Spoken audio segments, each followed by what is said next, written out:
তো এখন আমরা একটা জায়গায় এসেছি। তো এখানে করমচা গাছ ভর্তি, দেখাচ্ছি গাছ। তো এই যে করমচা, ও মাই গড। তো আমি জাস্ট একটাই পারবো, লোকের কাছ থেকে চুরি করা উচিত না। এটা লাল হয়নি, এইটা লাল হয়েছে বলছে।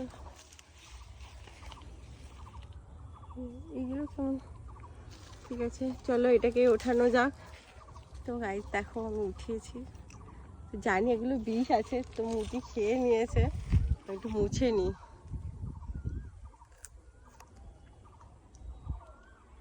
এখানে একটা হেভি লাল হয়েছে,